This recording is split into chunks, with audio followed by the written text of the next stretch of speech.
No início do ano em que se comemora o centenário da República, este Parlamento cumpre hoje uma das mais nobres desígnios da democracia: garantir os direitos individuais e a superação de discriminações injustas. Hoje, este Parlamento, todos e todas nós, temos a oportunidade e a responsabilidade de incluir mais cidadãos e cidadãs, como em tempos fizemos com a abolição de discriminações com base no status e na raça ou com base no género. Hoje cabe-nos a responsabilidade e o privilégio de pôr cobro a uma grave discriminação, desta feita com base na orientação sexual, dando assim seguimento à nossa Constituição, que proíbe a discriminação com base nessa categoria e assegura o desenvolvimento da personalidade, de que a sexualidade é uma característica primordial e intrínseca.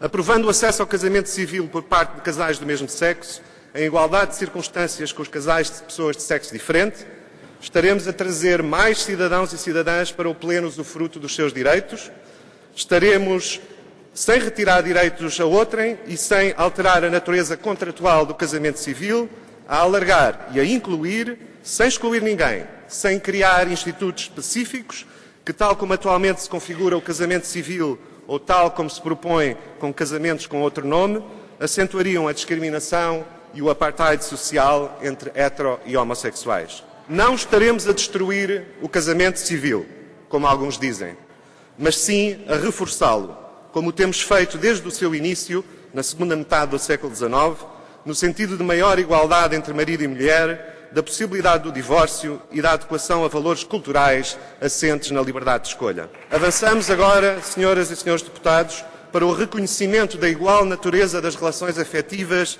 e contratuais entre um homem e uma mulher, dois homens ou duas mulheres. Porque é o igual acesso ao casamento civil tão importante para a inclusão, para a superação da discriminação e para a recusa e a censura da homofobia por parte do Estado e da lei?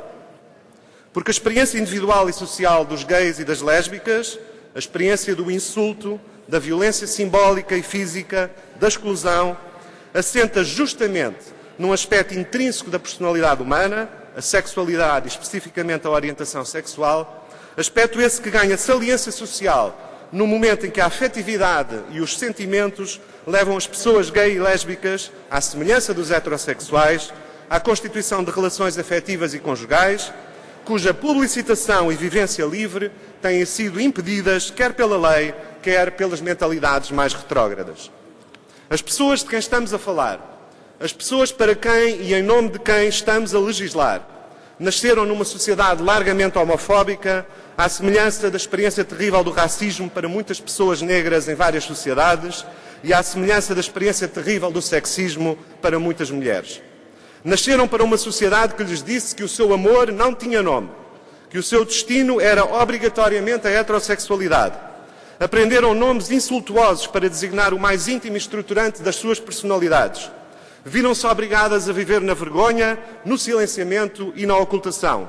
Em tempos e lugares infelizmente não muito distantes, foram encarceradas, torturadas, submetidas a tratamentos forçados, enviadas para campos de concentração.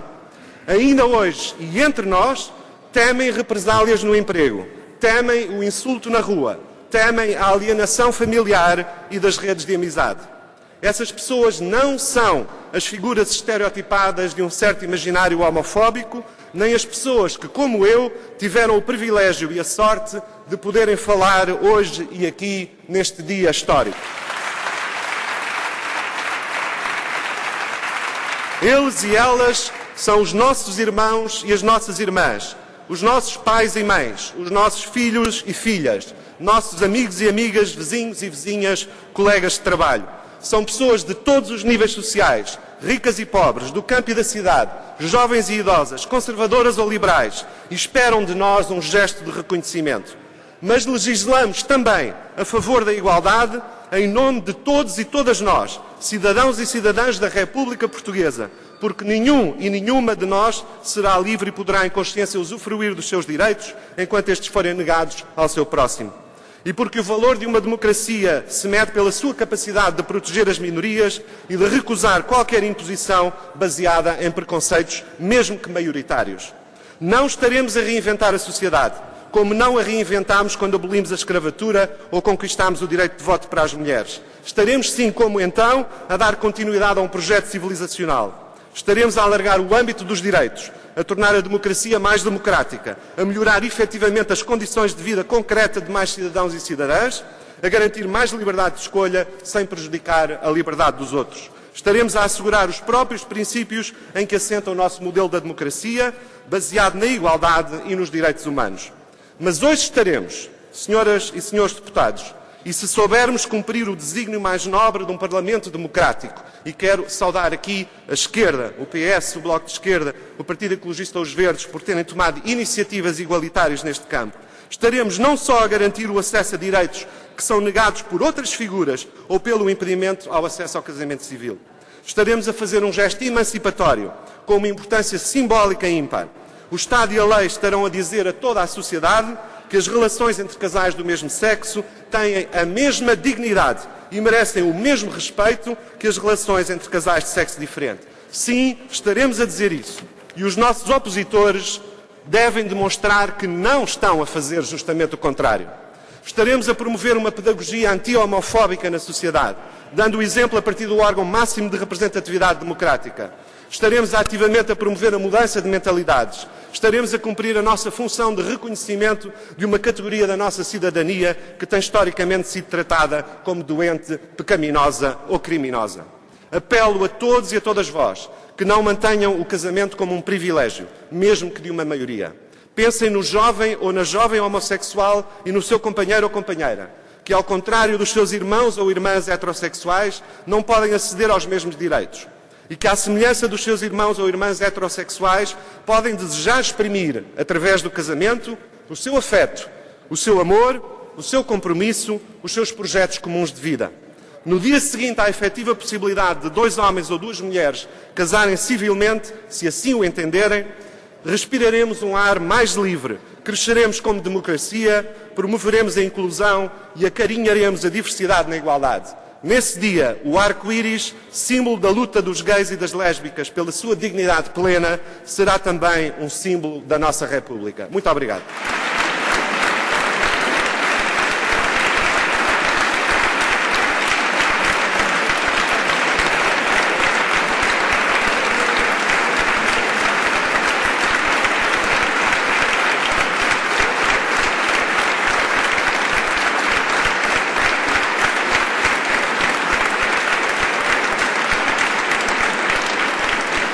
Discordamos dos projetos do Bloco e do PEV e criticamos também, especialmente, a proposta do Governo por ter a particularidade de criar justamente aquilo que diz querer acabar: discriminação. A convicção verdadeira de que a adoção não cabe só tem uma consequência lógica: é a confirmação da evidência de que o casamento não se aplica. 92.207 assinaturas e há mais em trânsito. Um inequívoco sinal de forte vontade popular e social. Tenho aqui cópia de algumas dessas folhas. Não são assinaturas, são rostos e mentes, são gente do meu país. E o que nos dizem elas? Dizem isto: legislem, mas ouçam-nos. Queremos ser ouvidos sobre o que é nosso, queremos ser ouvidos sobre o que nos pertence, queremos ser ouvidos sobre o que nós somos. Cada uma dessas 92.000 pessoas, mulheres e homens, jovens e velhos, está a olhar para nós. Está a ver como tratamos quem se nos dirigiu conforme a Constituição e a lei expressamente convidam. E no CDS não queremos acreditar que uma maioria da Assembleia feche a porta e as cambie de volta. O casamento, algo que não é do Estado, mas pertence diretamente aos homens e mulheres do meu país. E quando são homens e mulheres do nosso país a reclamar perante nós a liberdade e o direito de, em plena igualdade, discutirem e decidirem abertamente como são e o que querem sobre questões que são principalmente, se não unicamente suas, nós não temos o direito de lhes bater com a porta.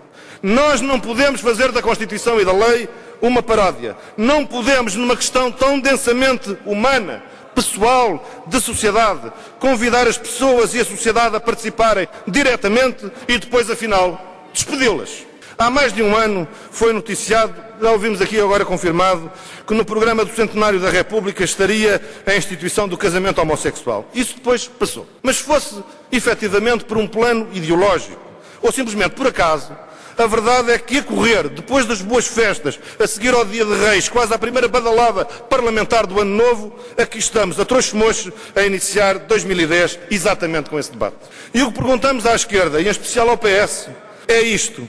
Quer-se iniciar a celebração dos 100 anos da República, com a rejeição pela Assembleia da República de uma forte e impressiva iniciativa republicana em que a cidadania reclama decidir sobre o que é seu, não é nosso, é da cidadania, é dos homens e mulheres do meu país. Como acham que as gerações de hoje, lá fora, vão entender o PS e que imagem do PS vão reter para o futuro se se passasse isto? O PS entrasse pela casa dentro das famílias sem as ouvir, a mudar-lhes à força imperial da lei aquilo em redor de que organizam e sempre organizaram as suas vidas. Isso não seria República, isso não seria o mesmo PS. Disse.